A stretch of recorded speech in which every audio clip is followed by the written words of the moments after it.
The story of Rome begins with the end of the Trojan War. After Troy was finally sacked by the Greeks, Aeneas, chief lieutenant of Hector, managed to escape with a few followers. They boarded ships and set out into the Mediterranean to find a new home. Their odyssey took them from Asia Minor to the north coast of Africa, where Aeneas managed to sow the seeds of the three Punic Wars by seducing the Carthaginian queen Dido and then abandoning her.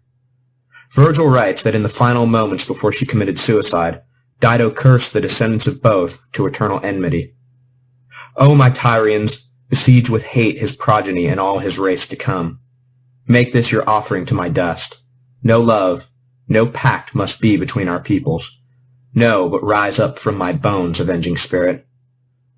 Hell hath no fury like a woman scorned. After securing an archenemy for Rome, Aeneas sailed to the west coast of Italy, where he and his followers hoped to make a settlement. Arriving in the territory of Laurentum, the Trojans were immediately met by armed locals who tried to drive them off.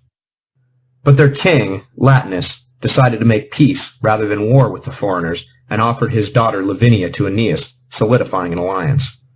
This marriage came as quite a shock to Turnus, prince of the Rutuli, a nearby tribe, because Lavinia had already been pledged to him. Angered by this slap in the face, he led an attack on the combined Trojan and Latin forces. The Rutuli were defeated, but King Latinus was killed in the fighting, leaving Aeneas in control of both the Trojans and the Latins, who were rapidly intermarrying into a single people. Vanquished, Turnus and the Rutuli turned north to the rich and powerful Etruscans for help. The Etruscans were more than willing to lend a hand against the growing menace of the Trojan-infused Latins, and attacked. But Aeneas, in his final act, led the Latins to victory, establishing the Tiber River as the boundary between the Latins and the Etruscans. We should pause the legend here before we get too far and give an account of the political landscape of pre-Roman Italy, as historians and archaeologists understand it today. Who were the Latins? Who were the Etruscans? Where did they come from and what sort of lives did they lead? The origin of the Etruscans is debatable. However, DNA evidence points to a migration from Asia Minor, which, if true, offers a context for the legend of Aeneas' arrival from Troy. The Etruscans were the dominant force culturally and politically in the Italian peninsula, and, as we will see, came to dominate Latin territory in the waning years of the Roman kingdom. They had developed cities and a confederal state system long before the Latins, who remained in traditional tribal affiliations until the foundation of Rome, which was the first major settlement in Latin territory that could be called a city. The Etruscans were artists and craftsmen who had set up extensive trading networks that reached all the way to Greece. The trading roads between Etruria and the Greek cities of Magna Graecia in the south ran right through Rome, offering a clue as to the reason for its location. The Latins, in contrast, were simple pastoral herdsmen. Evidence from ancient burial mounds suggests the Latins were descended from Balkan migrants who crossed the Adriatic in prehistory. Mostly shepherds and farmers, they did not have any sort of advanced arts or crafts. What culture they display seems to be little more than a blend of Etruscan and Greek elements. Indeed, nothing about later Roman history suggests the Latins were innovative at all in art, religion, or letters. They excelled at warfare and engineering and administrating, but were merely students of philosophy, never instructors. Their gods, to take one obvious example, are little more than an adaptation of the Greek pantheon, Zeus becoming Jupiter, Hera becoming Juno, and so forth. What bound the Latins together was a common language, distinct from the Etruscan language to the north and the imported Greek in the south.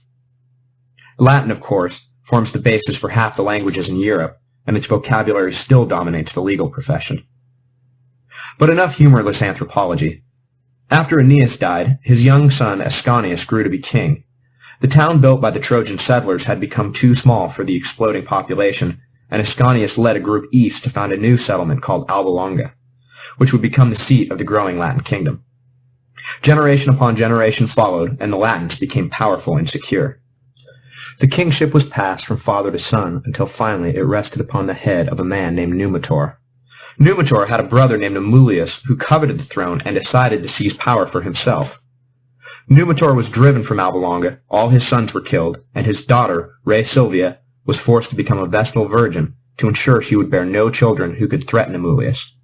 However, after taking the vows, Rea was the victim of rape and consequently gave birth to twin boys. Rea declared that the god Mars was the father, but to no avail, and for the crime of allowing herself to be raped, she was thrown in prison. The twins were sent to be drowned in the Tiber. However, the men entrusted with the task found the river flooded and left the boys in the sluggish water rather than slogging their way to the river itself, and when the waters receded, the babies were left alive and well in the reeds. Here, legend states that a she-wolf, coming to the river to quench her thirst, found the babies and offered her teats for them to suckle on. A herdsman came upon the scene and gathered the children up from the wolf who had been gently licking them and took them home with him. Even Livy acknowledges that the story of the wolf is a fable and postulates that it may have arisen because the herdsman's wife was a whore named Wolf. The herdsman and his wife raised the boys, named Romulus and Remus, as their own, and soon they grew to be men. Apparently the boys took a liking to fighting the local brigands who raided the countryside and began taking the fight to the robbers, raiding their camps and stealing from them. The criminals, angered by the theft of their booty, set a trap for the twins. Romulus managed to escape, but Remus was captured. The brigands took Remus to the local landowner, who turned out to be none other than the exiled Numitor, and claimed Remus and his brother had been caught stealing Numitor's cattle and that he should be punished. Numitor was immediately reminded of his twin grandsons and, realizing that they would be the same age as Remus was now, began to suspect that the boys were his blood.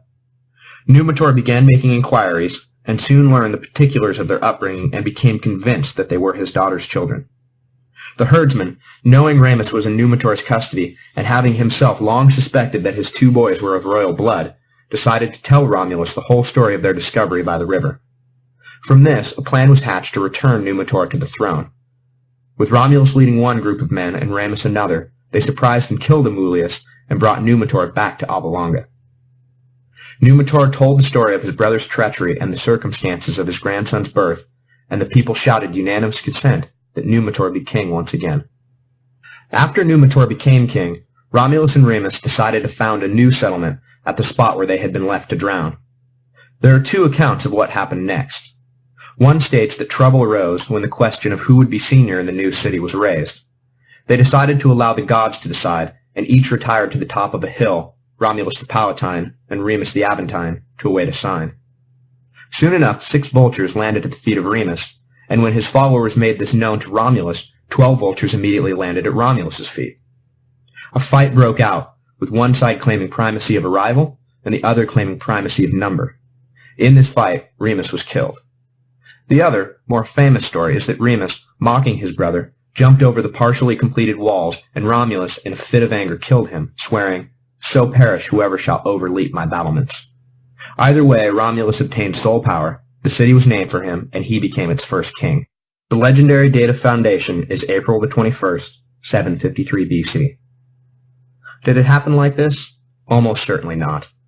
After the sack of Rome in 386 BC, most of the early historical record was lost, and with it the specifics we need for an accurate telling of the story. But archaeological evidence seems to support the broader strokes of the legend.